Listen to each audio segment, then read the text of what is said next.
A continuación, los invitamos a ser testigos del diálogo que mantuvimos con Ernesto en su casa, donde nos contó parte de lo que ha sido su vida en diferentes ramas del arte. Ernesto también nos comentó lo que son sus aficiones como la fotografía y la jardinería y su trabajo como maestro. También pudimos conversar sobre su infancia en la zona de Rincón de Albano.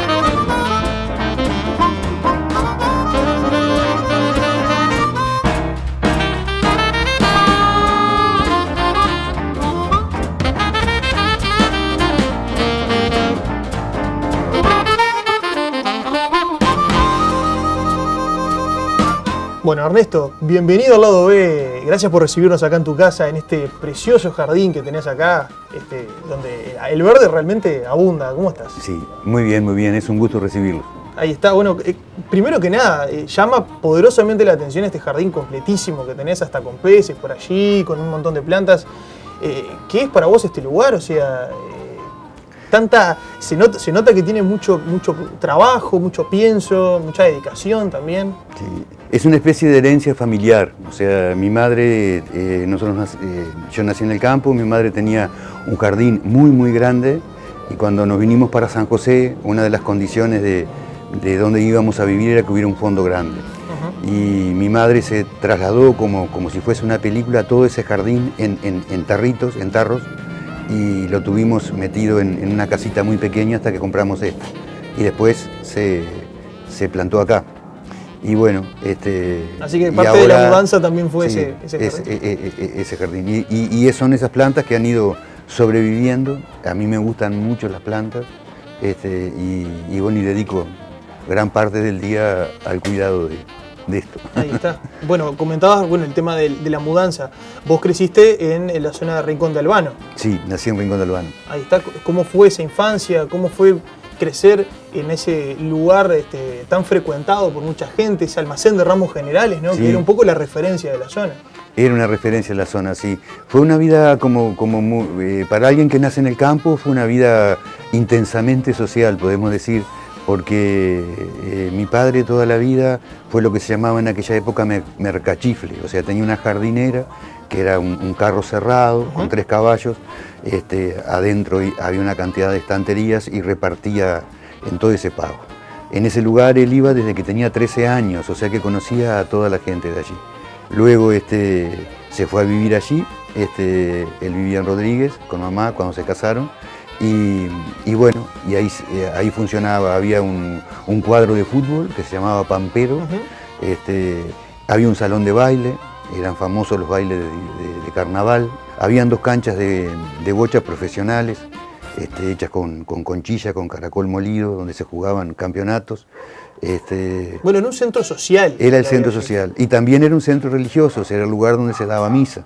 También se daba misa. Se daba misa. Estuvimos viendo por allí algún saludo de Año Nuevo que realizaba por allí el almacén con alguna imagen religiosa, haciendo referencia un poco a eso. Sí, papá era una persona de profunda fe. Era una persona de un humor muy particular. Distribuidora J.R. López S.R.L. Emanuel de Rodríguez 519. Teléfono 4342-2575. Mi casa se caracterizó siempre por el hecho de que toda persona que pasaba se quedaba a comer. Nosotros no tenemos... ¿Fueran conocidos o desconocidos? Te pongo un ejemplo, era muy común que en esa zona enfermos de la colonia salían, se escapaban a veces y pasaban. O lo que se les llamaban los lincheras en la época, que eran gente que andaba caminando. Y toda esa gente se quedaba, o sea, papá lo sentaba a la mesa a comer. O sea, nosotros comíamos, la gente que pasaba, que se quedaba a comer, se sentaba con nosotros. O gente que en el pago a veces podía estar por alguna situación enferma o algo, se quedaba en casa. era, aparte de ser un centro social, la familia como que también estaba como un poco al servicio de una serie de cosas. Así que desde chico siempre viviendo muy de cerca esa solidaridad también, Sí, eso de ayudar a la sí, gente sí. desinteresadamente, ¿no? Papá tenía un almacén, digo, nunca hizo dinero con eso porque tendría que haber sido cura. Mi padre tenía ese humor como muy descomunal, que fueron de las cosas como más de vida que heredamos todos, creo, junto con mamá también era un ser muy particular. Seguro. Pero papá desdramatizaba cualquier situación. O sea, papá dramatizaba cualquier situación. Había una situación muy armónica, digamos, dentro de la familia, se podría Sí, decir. o sea, como toda familia, digamos, nosotros, lo que pasaba también era el hecho de que ellos tenían claro que teníamos que estudiar.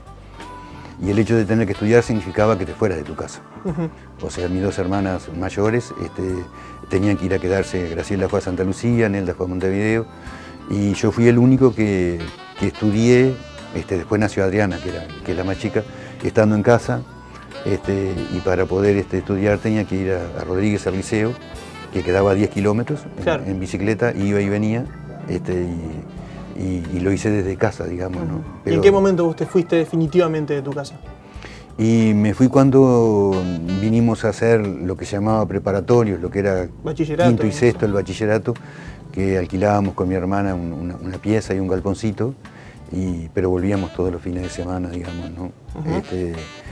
Y luego ya magisterio también lo hice así, y el último año de magisterio nos vinimos de afuera, todos, para acá. Müller Joyeros, la calidez en joyas. Asamblea 694.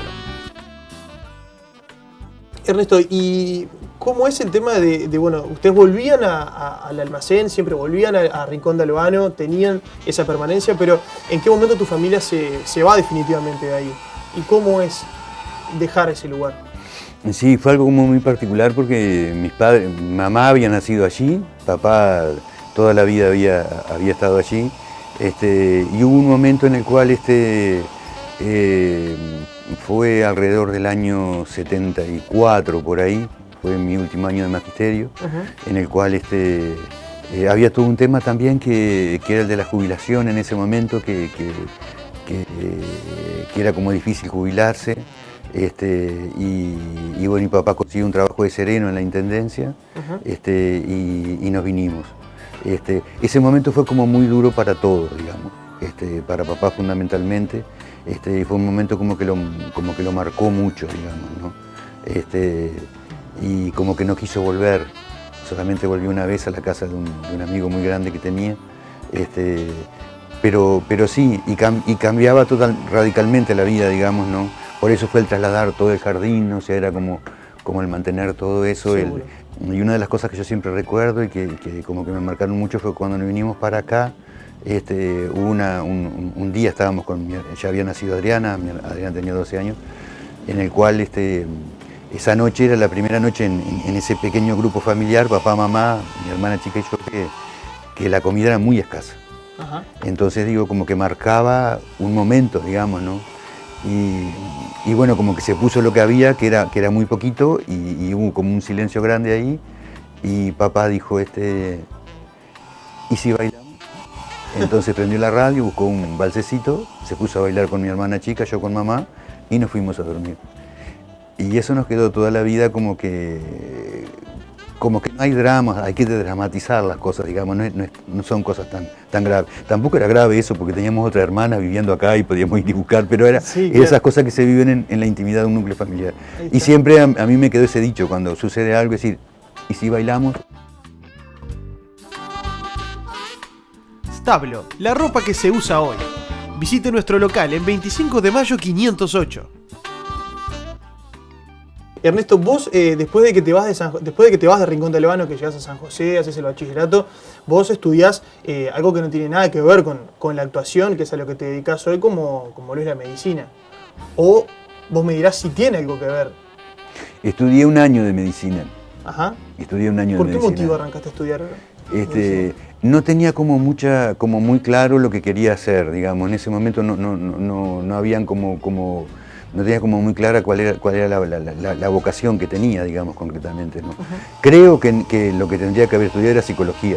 a la vejez lo pienso, o sea, lo que me gustaba era psicología, pero en ese momento agarré para el lado de la medicina y justo fue en el año 70, que fue un año muy complicado a nivel de estudiantes por toda la situación que se vivía previo a la dictadura. Claro. Y hace poco leyendo un libro de Fernando Butazzoni que plantea justamente el asesinato de Dan Mitrione y lo leí y era ese año justamente donde se desarrolló, donde yo vivía en Montevideo. Y me vine porque tenía miedo, sinceramente, o sea, era una situación como muy particular en la cual para gente que había vivido en el campo, que iba de claro. acá, lo vivías con cierto temor. Digamos, Sí, pasar ¿no? de esa tranquilidad del campo a Sí. todo ese momento complicado a nivel Sí. de la ciudad. Era un Y yo cambio. vivía en Las Piedras también, viajaba desde Las Piedras a Montevideo y luego en Montevideo trabajaba también, o sea, es que era un ritmo como muy intenso. Pero me dio la idea como que lo que quería era la cercanía de la familia, me dio la idea. Seguro, seguro. Ernesto, y bueno, después terminás volcándote por lo que es la docencia. Vos sos Sí, maestro. Soy maestro, Ahí está. soy maestro. ¿Cómo definís lo que fue esa etapa, lo que fue la etapa de maestro? Obviamente que la docencia la llevás dentro tuyo y la aplicás en muchos otros ámbitos de la vida también, pero Sí. ¿dónde trabajaste? ¿Cuántos años fuiste Claro. maestro? Yo fui 40 años maestro, me recibí en el año 74, fue una experiencia como particular que fue como muy, yo la recuerdo como una experiencia como muy divertida, pero también yo entre 71 y 72 y en el 73 fue el golpe de Estado y ahí fue que empezaron destituciones de profesores y yo cuando me recibí de maestro ya arranqué en dictadura, digamos, y fue como una experiencia muy dura en el comienzo, digamos, ¿no? O sea, yo el primer año de trabajo a la escuela que llegué, o sea, fueron al hilo 7 compañeros destituidos, Claro. y lo vivías con mucho temor, tampoco... ¿Sentías que te podía tocar a vos? Yo no estaba afiliado a un partido político, pero había mucha inseguridad y también veías lo que iba sucediendo, digamos, como alrededor. Y tampoco tenías ninguna garantía, no tenías un cargo, o sea, no se te aseguraba un cargo. Luego se te aseguró un cargo en cualquier parte de la República Oriental del Uruguay. O sea, si se te quería echar, se te decía, bueno, su cargo ahora está en la escuela 45 de Artigas, y vos no te ibas a ir. Seguro. Supermercados Avenida, con sus sucursales Norte, Centro, Sur y Molino. Yo desde el año 79 en forma paralela, o sea, había empezado a trabajar en la parroquia de Villa Rodríguez con grupos de jóvenes. ¿Qué era lo que hacías allí? Allí trabajaba con grupos de jóvenes, habíamos formado un movimiento de jóvenes y trabajábamos en una parte de acción social también con familias del barrio. Y en ese momento, digamos, como que con otro grupo como más cercano, o sea, teníamos como en forma muy idealizada la idea de formar una comunidad. Ya habíamos conseguido un terreno, íbamos a hacer un rancho y yo todos los días tenía que ir a Libertad y volver. Entonces, en ese momento hasta me planteé renunciar al magisterio, irme a trabajar en cualquier cosa y formar eso.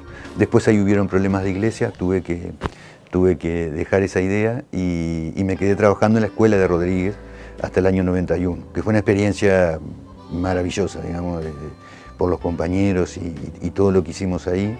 Estaba Celeste Verges de directora en ese momento, que era una persona muy creativa. Y con ese grupo de maestros nos seguimos reuniendo todavía hoy, digamos, ¿no? Siguen manteniendo el contacto. Seguimos manteniendo el contacto. Ahí. Y en el año 91 me vine a trabajar al campamento escolar de Raigón. O sea, yo trabajé 20 años en el campamento de Raigón. Bien. Ernesto, la parte de la actuación, la parte actoral, ¿en qué momento de tu vida surge? ¿En qué momento vos ves que bueno, que tu vocación, que tus actividades van hacia ese lado? Va paralela al magisterio, o sea, yo cuando me recibo de maestro empiezo a hacer teatro. O sea, cuando se reabre el Mación en el año 73, que había estado cerrado, se reinaugura en el año 73, en agosto del 73, en el 75 de las primeras medidas que se hace es formar la primera escuela de arte escénico. Entonces ahí se trae a Nelly Antunes como profesora, ahí hubo un llamado y ahí me anoté y y empecé. No era algo como que tuviera como claro para hacer, pero sí tenía claro como que era, en ese momento era como una herramienta muy importante para el trabajo de maestro. Me parecía como que era una herramienta muy importante, como lo fue después. Pero seguro después me fui entusiasmando y ahí se formó la escuela. Fui a hacer un año a Montevideo también, con él y allá, volví y bueno, y después trabajábamos juntos con dos profesores, con Elena Sugaste y con Eduardo Malé, y era muy intensa la actividad, estrenábamos hasta 4 horas por año, digamos, ¿no? Y bueno, y después seguí prácticamente ininterrumpidamente hasta el año 2009, creo que fue, que murió Carlos Aguilera, que fue el último director que tuve.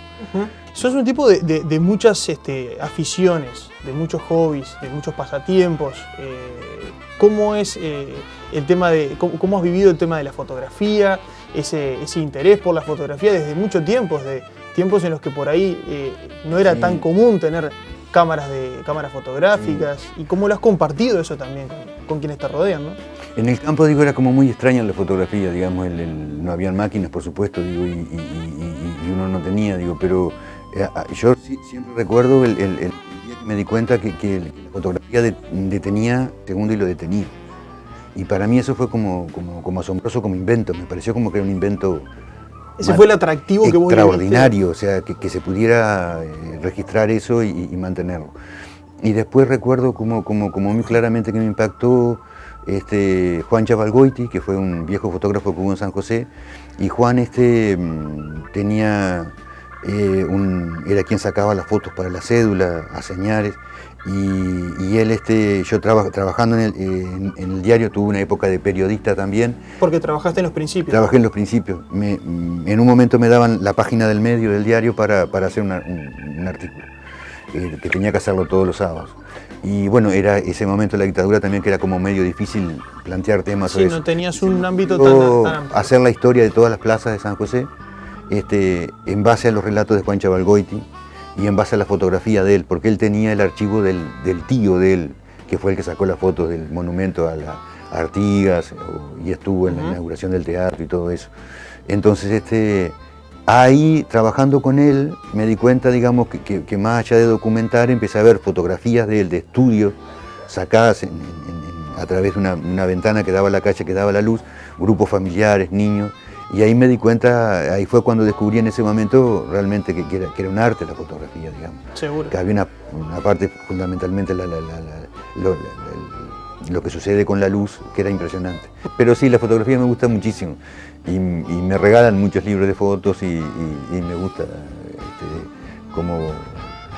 diariamente es como, yo ahora estoy con la fotografía macro, me compré un lente macro y el sacar las cosas más diminutas, como que es toda una historia también, y como que es una forma diaria que yo le llamo de contemplación, entendiendo la contemplación como poner toda la atención en algo en un momento, digamos, y a mí es algo como que aparte de que me gusta, como que me da placer, me descansa el fotografiar. Seguro.